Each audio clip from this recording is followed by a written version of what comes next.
À la base, j'avais prévu de sortir un épisode sur la Honda. Malédiction. Enfin non, pas malédiction. Je me chie dessus de remonter la boîte automatique que j'ai pas démontée, que j'ai démontée avec Alex. J'avais commencé à vous tourner un épisode sans son, voilà, où je parlais pas, juste des belles images, etc. Eh ben non, on va le reporter cet épisode parce que je le sens pas de le faire seul, la boîte. Et en attendant, ça va vous faire plaisir parce que on va les rouler. Mais avant, il faut qu'on débloque les freins. Pour débloquer les freins, parce qu'elle est toujours sur le pont et je ne peux pas la lever avec le pont, parce qu'il y a l'échappement qui passe au milieu. On va se faire un peu chier, mais on va le faire à l'ancienne. On va essayer de la lever un peu comme ça, mettre une béquille dessous, et il y a l'échappement encore au milieu. On va le prendre sur le triangle directement. Ah ben, déjà levé. Et ouais, c'est complètement bloqué, regarde. Ah, c'est mort. Allez, on va mettre en sécurité. Quand je vous dis que j'avais attaqué une vidéo, voilà, la boîte elle est prête à être remontée, vous voyez. J'ai refait la surface de joint, tout ça. Il y a tout qui est prêt à être reposé, le joint est neuf ici. J'avais commencé à démonter les caches culbuteurs, je ne vais pas vous spoiler la prochaine vidéo, mais voilà, il y a tout qui est prêt à être remonté. Le moteur, l'entretien sera fait. Fermer la boîte, correcteur de couple, on la colle au moteur, on le remet dedans. Et logiquement, tous les problèmes sont réglés et on peut aller rouler avec la Honda. J'ai tout passé au bac à ultrasons. J'y ai passé 1 heure à le tourner 400 fois, lui. Il est neuf, le bordel. C'est pour ça que je déteste ça, parce que ma tête est dans la Honda et je rattaque un truc comme ça, c'est perturbant. C'est des choses que vous ne voyez pas, mais ça m'est arrivé plein de fois grâce à la malédiction. Péteuse. Clac. Donc là, je l'avais déjà démonté pour le débloquer, mais je n'avais pas réussi. Donc j'avais débloqué ce machin. Et dessous, là, celui-là, je l'avais démonté, mais pas resserré. Justement parce que je pensais que c'était en serrant ce truc-là que ça bloquait la roue. Mais non, finalement, je pense que c'est vraiment le tambour à l'intérieur qui est tout pourri. Là, ouais, on voit bien qu'il est bloqué. En fait, en reculant, non, mais en avançant, c'est mort. Donc...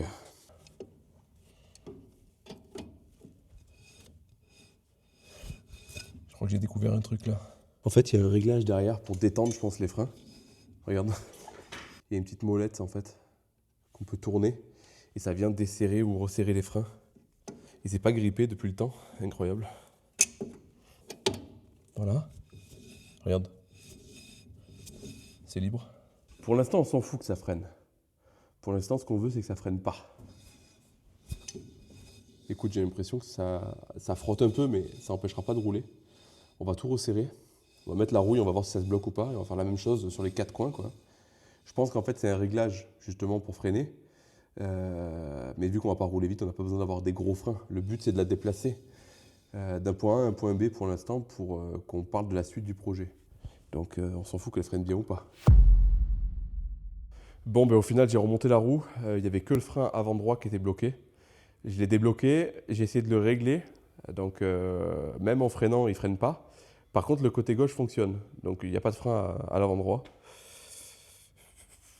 Un frein sur 4, peut-être, ça suffira à freiner. On verra. Donc, je vais réessayer de la redémarrer. Ça fait un petit moment maintenant. Donc, est-ce que je vais galérer ou pas? On verra. Et une fois qu'elle a démarré, écoutez, on va monter dedans. Et on va aller faire un tour. On va aller faire un tour dans le coin. Sans toi, sans frein, on s'en fout, il fait beau aujourd'hui. Hop, je mets la batterie. Ah, j'ai pas remis le sol aussi. On s'en fout, non? Ouais, on s'en fout. Allez, on va tenter de la démarrer facilement. On va pas se faire chier, on va directement bloquer l'accélérateur. Comme les premières fois.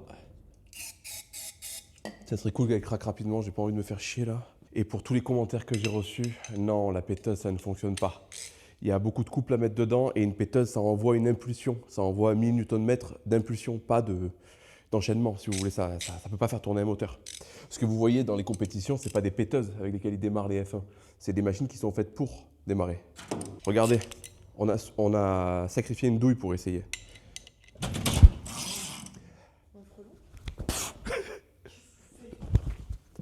Je l'ai eu. Je t'ai dit, il y a un nid de guêpe quelque part, il est en train de se réveiller.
pense qu'il nous a entendu arriver. Je pense aussi. Évidemment, c'est parti en couille. Vous nous avez vu partir avec la voiture jusqu'à chez Tablasco. Malheureusement, il n'y avait pas la place chez lui pour rentrer la voiture, donc je voulais pas faire une séquence dehors. J'ai dit à la duchesse, bah viens, on revient au garage, on le fait venir ici. J'ai pas filmé, mais sur le retour, il y a eu un petit problème de fuite. Je pense que le circuit d'eau a lâché. Donc toute l'eau s'est étalée par terre. Là, il y a un truc dessous pour récupérer l'eau. Donc Julien, alias Tablasco, va venir directement au garage et on va discuter de tout ce qu'on va faire. Parce que dans le premier épisode de cette voiture, il y en a plein qui ont douté du projet en disant ouais, ça sera pas faisable, ça on pourra pas le faire, etc., etc. Donc on va parler rapidement, on va pas passer 1 heure dessus, de tout ce qu'on compte faire dessus, par étapes, voilà. Et vous allez comprendre que non, c'est pas un projet qui se finira jamais parce que tout est prévu pour que ça passe. Et je suis pas le premier à l'avoir fait, peut-être pas sur une 301, mais il y en a plein qui ont fait des hot rods avant moi et tout est faisable avec un châssis poutre que vous découvrirez plus tard dans la série de vidéos. Donc on va l'attendre et on va en discuter. Tablasco est arrivé. Alors, j'ai beaucoup parlé de toi, on t'a beaucoup vu sur des passages avec de la musique, tout ça, mais au final, on t'a jamais entendu parler. Ouais, bah écoute, du coup, Julien, je suis taulier formeur, donc je suis artisan d'art dans le Vaucluse. Donc, du coup, Bordeaux nous a sollicité pour un problème de tôlerie, donc ça tombe bien, c'est le domaine. Et parce que là, du coup, c'est des pièces qui n'existent pas, donc c'est pour ça qu'ils nous demandent déjà une expertise, savoir qu'est-ce qu'on en pense et qu'est-ce qu'on peut faire. Donc, du coup, on va essayer en fait de sauver cette belle auto qui mérite toute l'attention. On va pas parler de tout le projet entièrement parce que sinon on en a pour 1 heure à discuter, mais on va commencer par étapes.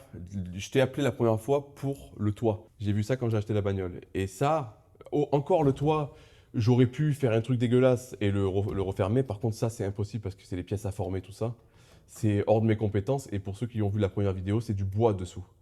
Donc tout ça, tu vas l'expliquer, Julien. Qu'est-ce qu'on va faire justement? Donc l'idée c'est qu'en fait on va travailler indépendamment entre le châssis et la carrosserie. Donc c'est une caisse qui est posée, percée, boulonnée sur le châssis. Donc on va décoquer déjà la cabine et on va travailler déjà pour la ferrer, c'est-à-dire la brider pour pas qu'elle travaille parce que le problème c'est que vu que c'est ouvert, il y a une grosse perte de rigidité. Donc on va refaire la structure en fait du toit pour commencer avant de faire quoi que ce soit. On va refaire une structure pour que ça ne se déforme pas, que les portes, les ouvrants, les alignements soient bons parce que ça c'est la base. Après on va reformer déjà le toit, donc il a un rayon qui est bien prononcé.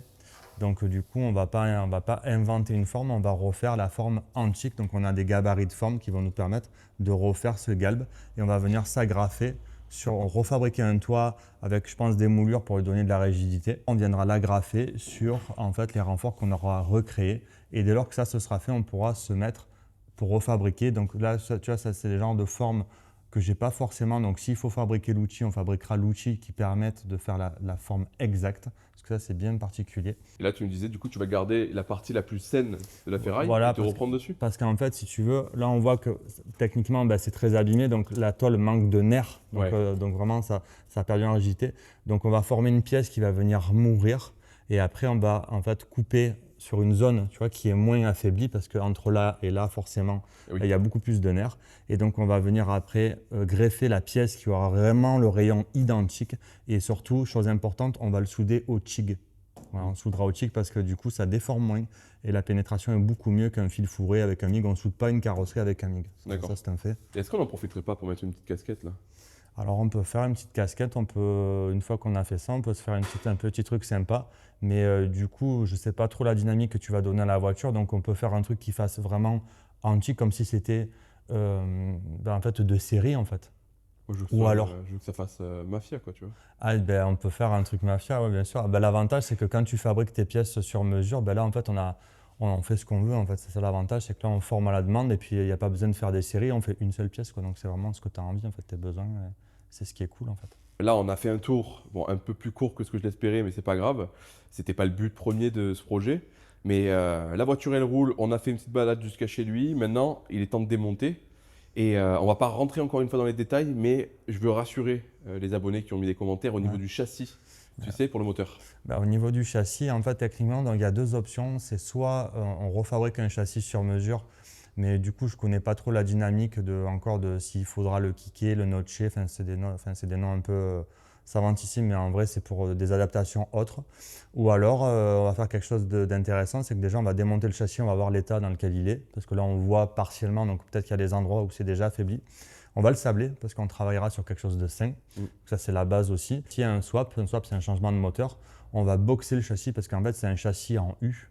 Donc, il faudra avoir les épaisseurs déjà d'origine, voir si c'est sain. Et dès lors, on pourra déjà boxer le châssis. Donc, au lieu d'un U, ça sera quelque chose de fermé, donc de beaucoup plus costaud. Et après, on verra les étapes que tu souhaites faire sur ce projet. En fait. Ouais, et profiter du coup au moment de boxer le châssis pour faire les supports pour le train arrière. Exactement. Parce que là, pareil, il va falloir un marbre peut-être pour faire ça. Alors, je pense, dans tous les cas, dès lors qu'on touche un châssis, pour qu'on soit droit, il faut un marbre. Donc, on va fabriquer, parce qu'on ne trouvera pas des sellettes, enfin des piges spéciales pour ce modèle-là, parce que bon, forcément, je pense que très dur à trouver, ou si ça existe, je ne sais pas. On va le brider, on va le ferrer. Comme en fait on va faire pour la cabine, on va faire pour le châssis, on va le ferrer qu'il soit de niveau, donc ça au moins ça ne bouge pas. Et vu qu'on va y travailler dessus pour pas qu'il se déforme, donc du coup c'est pour ça qu'on va faire cette étape-là qui est déjà, c'est juste obligatoire en fait. Ce que je te propose, c'est que de mon côté, je démonte un peu des pièces que je vais pas garder, que je compte pas garder. Et je sais que tu as un rendez-vous. Si on revient ce soir pour montrer un peu à tout le monde ton atelier, tes machines, tout ça, expliquer aussi qu'il va falloir que tu fabriques un outil pour ça. Ouais, en fait, parce que si tu veux, le problème c'est que je veux fabriquer le toit à une pièce, donc on va prendre une coque. La largeur en fait de ton pavillon, elle fait 108. Donc il faut avoir un outil qui est, donc tout le monde appelle une roue anglaise, mais bon, ça s'appelle une lisseuse. Et si tu veux, là aujourd'hui, je vais devoir avoir une lisseuse qui a un passage aussi large que ça, donc chose que je n'ai pas, parce que d'habitude je ne fais pas des pièces aussi grandes. Et donc au lieu de faire plusieurs parties que tu ressoudes, de faire un patchwork, après c'est beaucoup de retravail. Donc l'idée c'est de faire le pavillon en une pièce formée. Donc j'utilise des outils type Ecold, Fokker, des choses comme ça. Et donc ensuite on utilise donc deux galets qui s'appellent une lisseuse, mais il va falloir fabriquer une lisseuse qui a un dégagement, une largeur forcément plus importante que ton toit. Oui. Donc là il faut un passage de 120, chose que je n'ai pas, donc on va devoir fabriquer l'outil qui permettra de créer cette pièce qui est sur mesure en fait. Ça c'est cool. Hein. Ouais, c'est cool. Eh ben, écoute, merci pour toutes ces infos. Merci à toi pour la confiance, puis hâte de commencer ça parce que c'est vraiment des très très belles voitures que j'adore. Là, depuis qu'elle est là, j'ai que ça en tête de toute façon. Je pense ça. J'adore les années 30, j'ai commencé par ça, donc ça me parle. Eh ben, écoute, on se dit à ce soir. Yes, merci à toi. Tablasco est parti. Voilà, je pense que vous avez déjà pas mal de réponses aux questions que vous vous posez sur le projet. Moi, avant de faire quoi que ce soit, j'aimerais démonter les ailes de la voiture. Tout le monde n'est pas d'accord avec moi dans les commentaires, tout ça de la vidéo, de la dernière vidéo, mais c'est ma voiture, je la fais un peu comme j'en ai envie. Et une fois que j'aurai démonté les ailes, je vais vous expliquer ce que j'ai en tête et je pense que finalement, vous allez trouver ça sympa. Donc c'est parti, je ne l'ai jamais fait, toutes les vis sont grippées, j'ai mis un peu de dégrippant pour aider à l'avance, on verra bien. Et ce qu'on va faire, je pense, c'est qu'on va la lever au milieu, directement. Ici, ouais. C'est un peu hasardeux là. On va voir si ça le fait.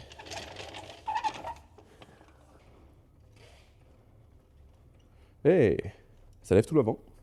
Cette pièce-là, ce truc, je le trouve magnifique. Donc ça, par contre, je veux le garder. Ça fait un petit sabot en bas de la grille, là. Et la grille, je pense que je vais trouver quelqu'un qui va la restaurer. J'aimerais que ça fasse vraiment style vieille Rolls, un truc très classe. Là, elle est posée. Les chandelles, elles sont nickel, elles sont bien à plat. On va quand même laisser le cric au milieu par sécurité. Mais voilà, c'est bon.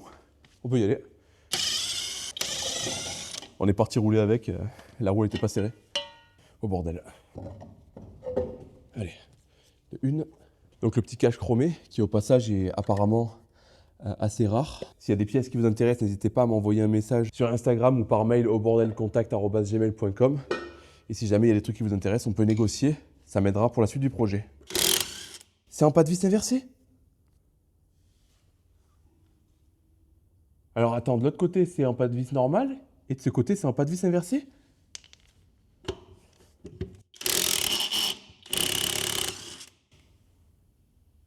Alors ça, je m'y attendais pas. Bah écoute, je savais pas, je saurai pour la prochaine fois. Hop.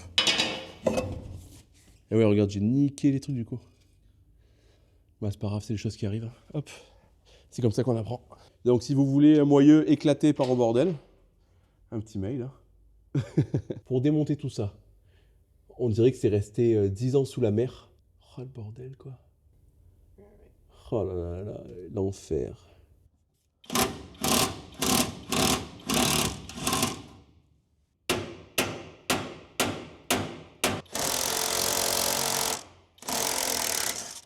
Ah, tu vois, ça vient. Hein.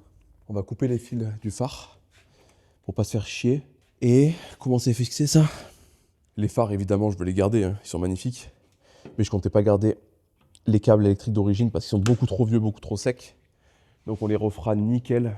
On verra si on modernise un peu l'intérieur des phares. Donc là maintenant, si j'enlève les 3 vis de chaque côté, normalement il faudra peut-être que tu m'aides aux dernières vis pour pas qu'ils tombent par terre.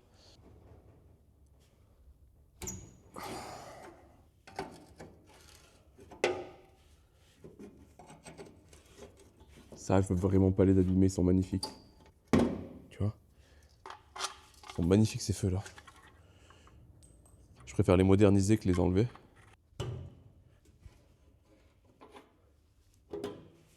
Voilà. Ça me fait penser, je sais pas si c'est pas la 201, la Peugeot 201 qui a les phares derrière la grille. Oh, je l'ai eu. Bon allez, la dernière. Il n'y en a pas une qui m'a laissé tranquille. Hein. Donc on va voir si la dernière va être gentille avec moi.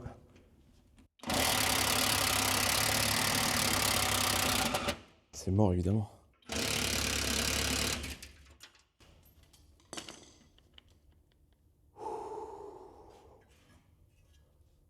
Si tout le démontage est comme ça va être vraiment dur. Elle était chromée à la base, je vois encore un peu le chrome dessous. Et c'est des pièces qu'on va devoir du coup modifier parce que les phares, je vais les garder ou même fabriquer la pièce directement. Peut-être garder celle-là pour quelqu'un qui en a besoin. Et les phares, j'aimerais les retrouver ici, en bas. Plus ici. Voilà, ça c'est une question de goût. J'ai envie de ça. Voilà. Donc il faudra peut-être fabriquer un truc sur mesure pour pouvoir en mettre les phares d'origine en bas. Allez, donc là normalement il y a moins de rigidité. Plus qu'à enlever les supports en bas et toute l'aile devrait venir. On se retrouve à la dernière vis, j'en ai marre là. Quel bonheur. Dessous on dirait une vieille coque de bateau qui restait 10 ans au fond de la mer. Voilà. Donc là, qu'est-ce qui la retient? Non, j'ai bien peur que ce soit tout ça qui retient. C'est pas ça. Et oui, mais il y a tout ça. En fait, c'est toute une plaque qu'il faut enlever en même temps, tu vois? Ah putain, mais oui. Donc ça va être super chiant. Tu vois? Tout le long, tu as un pli. Ouais. Et j'ai l'impression que ce pli, il est pointé sur l'aile. Donc si j'arrive à décoller ça petit à petit tout le long, autant je pourrais enlever tout sans avoir besoin d'enlever cette grosse pièce là. Donc on va essayer. Hein. Et je vous le dis, hein, si il faut passer autant de temps sur chacune des vis, ça va pas le faire. Je vais mettre 6 ans à faire la voiture. Là, j'essaie depuis tout à l'heure d'enlever l'aile, mais elle est soudée tout le long à une plaque en métal qui est dessous, qui elle tient avec des fixations rouillées à la mort. En fait, en tirant dessus, je suis obligé de déformer des trucs, tout ça, vu que la toile est très fine. Il y a beaucoup de pièces que je comptais garder pour revendre, mais en fait, il y a sûrement des pièces que je vais couper. Hein. Genre l'aile là, je vais pas garder la soudure de dessous. Je vais peut-être couper tout le long pour pouvoir la sortir, donc il y aura encore la forme de l'aile. Mais si quelqu'un l'achète, il faudra la ressouder, c'est pas possible. En fait, je peux pas passer 100 ans. Et si je dessoude, en fait, elle est pointée tout le long. Si je la dépointe, ça tord tout le long l'aile. Donc, vaut mieux que je la coupe proprement pour qu'elle garde sa forme, quoi. C'est un enfer. Je suis désolé, ma vieille. Hein. Disqueuse. Hein.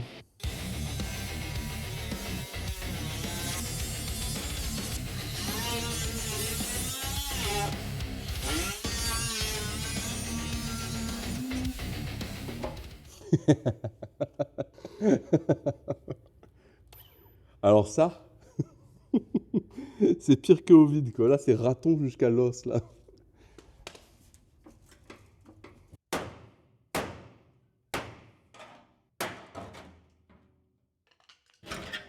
C'est une fragilité, regarde. On dirait un flobber, quoi. Attends. Donc, c'est bon, une aile est enlevée. Enfin, vite que je les dégage, par contre, parce que je pourrais pas les garder rapidement, enfin, trop longtemps, quoi. T'es d'accord avec moi? Regarde-moi ça. Quand on aura viré... Attends, j'enlève ça parce que ça va gêner. Regarde. Quand tout ça, là, ça sera propre. Tu vois, on enlève tout ce bordel. On aura un train avant spécifique pour du hot rod, tout ça. on n'aura plus ce truc-là sur le côté. Avec Julien, je veux qu'on fasse une forme qui parte de l'avant de la voiture, qui suive là la forme originale de la voiture, comme ça, et qui vienne mourir sur l'aile arrière, là. Pourquoi je veux faire ça? L'avant, il sera fin, vraiment avec des roues assez fines, les phares en bas, la belle calandre et tout. Et bien sûr, le cache sur le moteur que je compte garder parce que ça, c'est magnifique. Du coup, elle aura un avant très fin et quand on l'aura de face, on verra les roues dépasser. Voilà, les roues, elles vont arriver là, comme ça. Vraiment, elle limite à ras du pare-choc, enfin du pare-choc, du pare-boue, pardon, mais je veux qu'elle dépasse un tout petit peu. Et vu ce qu'on a calculé sur le train arrière avec Tablasco, je pense que ça va le faire. Donc en gros, elle va avoir un gros cul et une toute petite bouche. Bon, j'ai plus de disques pour faire l'autre côté.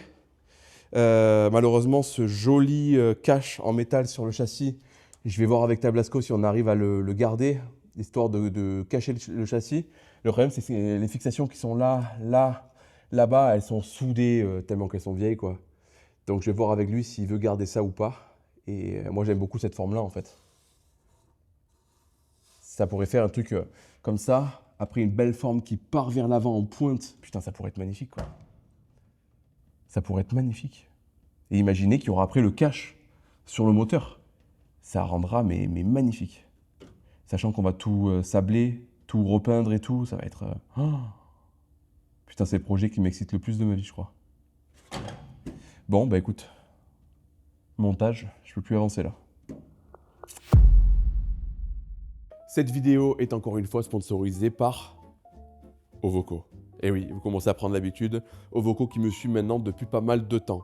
Pour ceux qui ne connaissent pas Ovoco, c'est très simple. C'est un site qui regroupe énormément de casses dans l'Europe entière.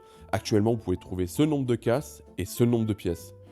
Et dans tout ça, si vous ne trouvez pas votre bonheur, c'est qu'il y a un problème. Comment fonctionne Ovoco? C'est très simple, il vous suffit de renseigner la marque de votre voiture, le modèle et l'année. Vous allez avoir toutes les catégories qui vont s'afficher à l'écran. Vous avez juste à choisir la catégorie qui vous intéresse ou alors directement utiliser la fonction recherche qui est sur le site. Je vous donne un petit conseil que j'utilise personnellement quand je cherche une pièce particulière d'un véhicule particulier. Je regarde toujours si le moteur, par exemple, a été monté sur une autre voiture, sur un autre modèle.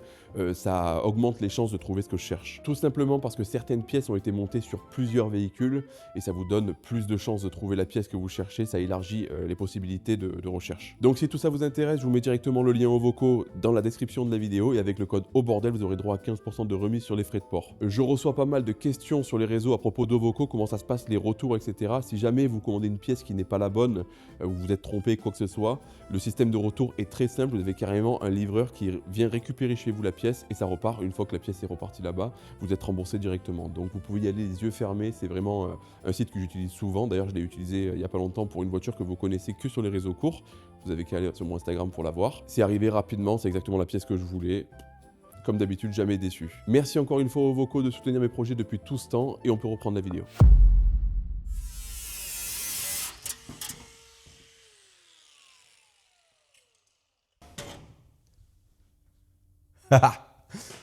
Ok. Je suis à présent l'homme le plus détesté de tous les collectionneurs. Je viens de découper des ailes d'une voiture de 93 ans. J'imagine même pas la gueule des mecs qui regardent cette vidéo. Mais moi je suis content parce que ça commence à ressembler à ce que je veux. Au plus je découpe, au plus elle est belle. On vire les deux côtés, on recolle les roues, on remet le capot et on voit ce que ça donne. On aura déjà un aperçu d'à quoi ça va ressembler au final, la face avant en tout cas. Je pourrais pas fixer les phares, mais on aura déjà une idée. En train de me gaver. Là, je rentre dans une spirale de haine.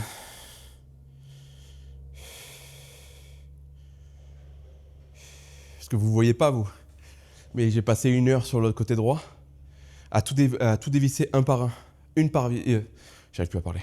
J'ai dévissé vis par vis, une par une, pour faire les choses proprement. Une fois que j'ai tout enlevé, il n'y a rien qui bougeait. En fait, ils étaient là pour faire joli et pour tenir ça. Pour tenir des pièces.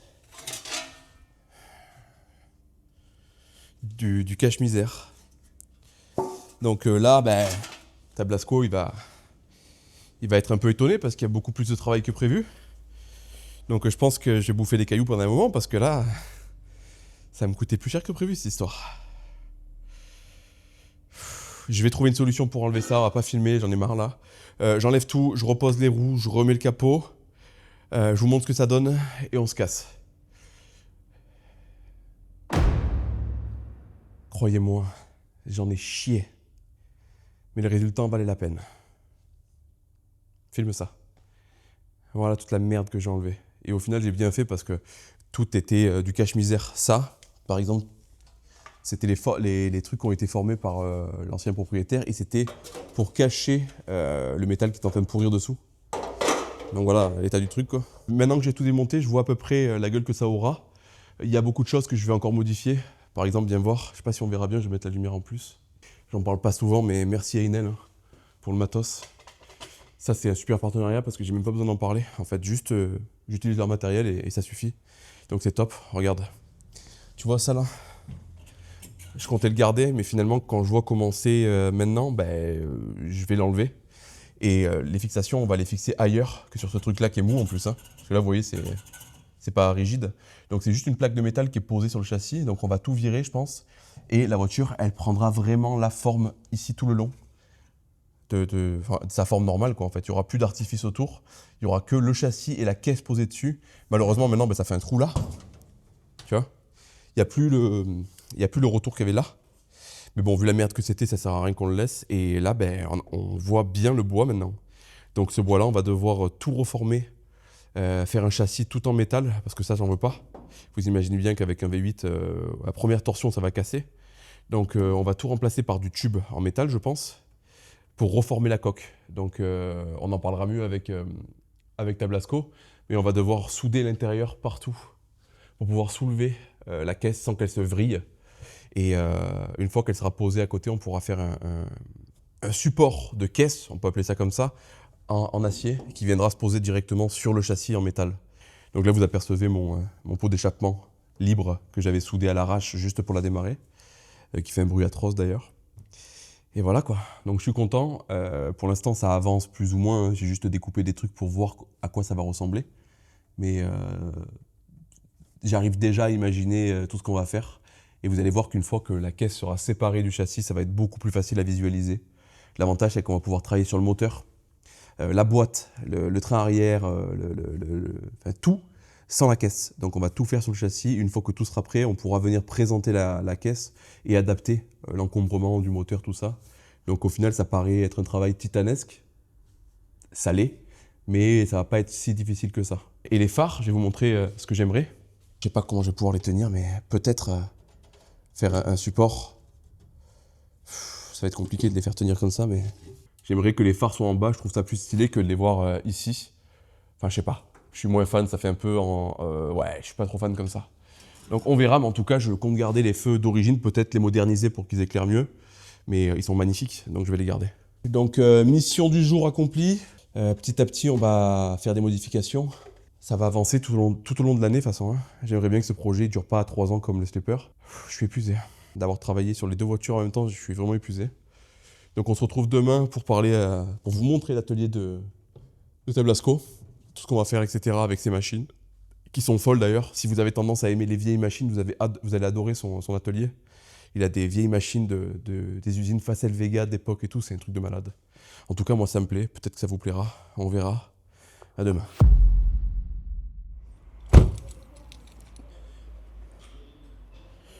Ok, là on sait exactement où on va. Tablasco, allez.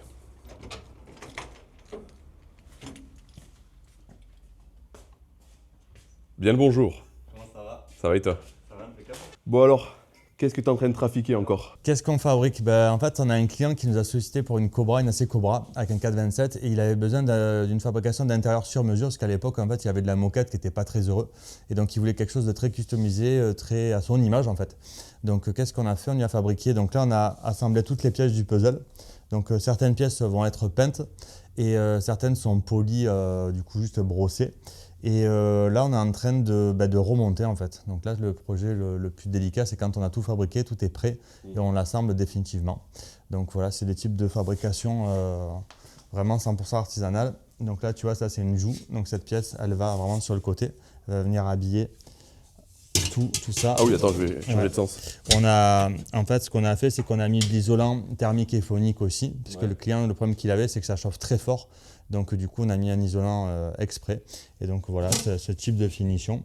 Ah, c'est nickel. Voilà, qu'on fait. Donc là, tu vois la grosse pièce qui est derrière, on a moulé les passages de roue. Donc c'est assez technique, c'est une pièce qui est assez technique.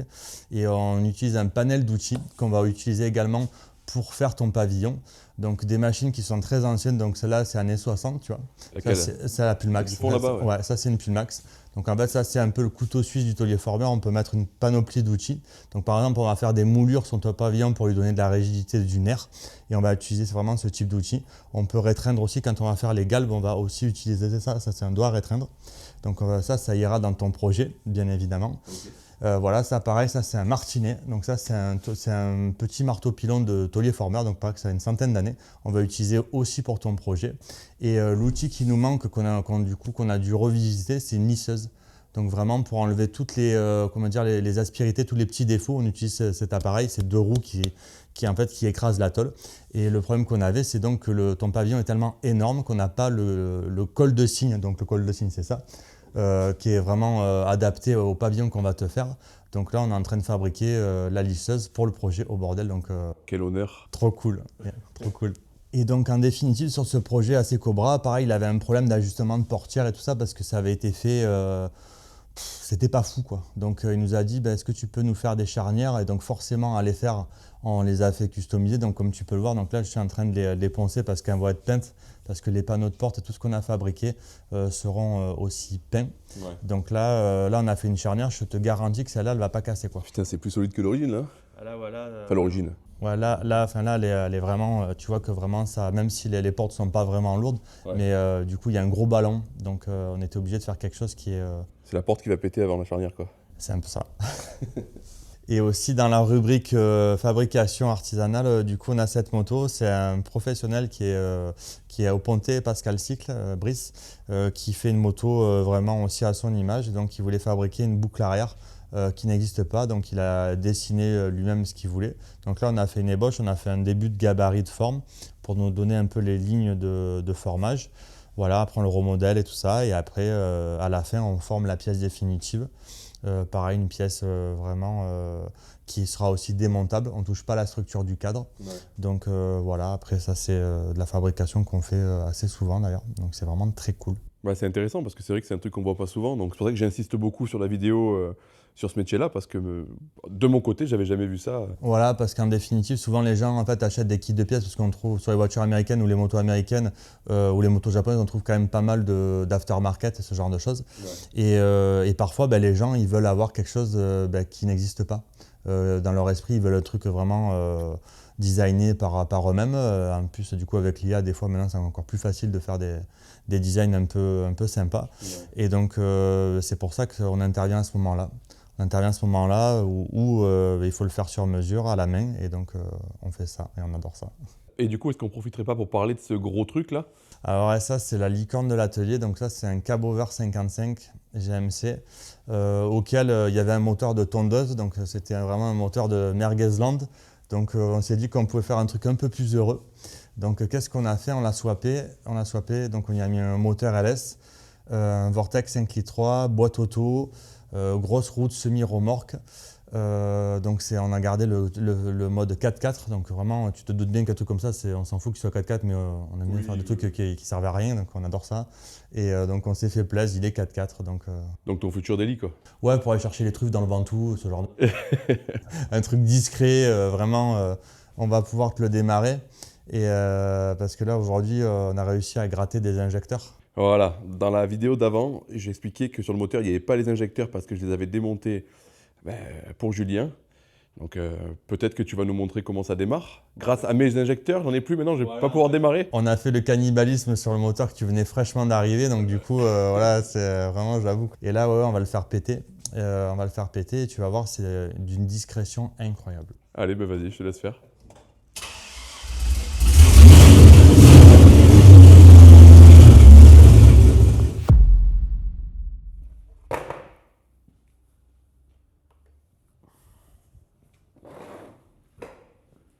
Voilà.